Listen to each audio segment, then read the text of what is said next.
Hammaga assalomu alaykum do'stlar. Yangi domimizning ikkinchi etajida 90 kvadrat metr kvartirani sotib qo'ydik. Urdu institutini elde bilan kirgizyapman. Bu o'yindan kelasiz. Chashma Gamburgning arkasida yangi dom ikkinchi etaj do'stlar. Bizani qo'llab-quvvatlab, like'larni bosib beringlar. Birga kirib, danishib, kuzatib chiqamiz yurtdoshlar. Parkovkalari bolalar o'yinga yaqin dom bor. Sharoit maksimal daraja. Maktab bog'cha, suv, svet, gazdan muammo yo'q. Kadastrimiz 100% tayyor do'stlar. Girib obzorni qilib chiqamiz. Birga kuzatamiz. Qani ketdik. Inang yurtdoshlar. Ikkinchi etajimizdan chiqib keldik.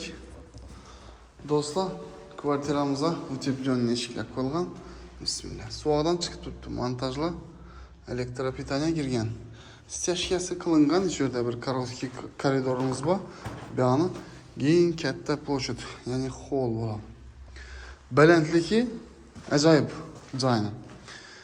Bu tomonda yana sanuzelimiz yurtdoshlar. Ko'rishingiz mumkin.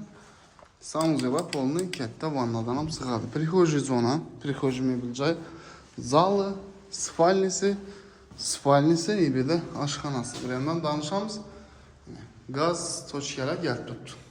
Stяжка ровный под уровень qilingan. Bu yerda yana katta родительский spalnyamiz.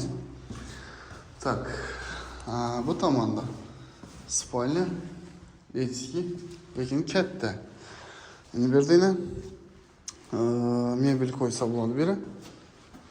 Yana bir отдельный mebel qo'ymoqqa bir zonamiz.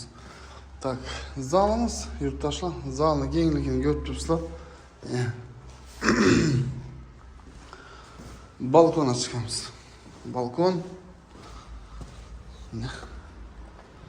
Bu yerda yana Urdu instituti ko'rinib ham turibdi yurtdoshlar. Mana shu zdaniyani ko'rib turganingizdek, Urdu instituti zdaniyasi bor. Nima deymiz? Aluvchilarga nasib etsin. Kelinglar, ko'ringlar. Savdolashib, qayt qo'yib bor ustida savdolashinglardan ko'p qaytmaydilar. 90 kvadrat metr shaharning ichida, Urdu institutiga yaqin, Shagoyda, Sutlisda ham yeri bor. Maktab bog'cha, suv, svet, gazdan muammo yo'q. Like'larni kutib qolamiz, yaqinlar o'ylashinglar. Ajoyib joyimiz sotib qo'ydik. Omon bo'ling, salom.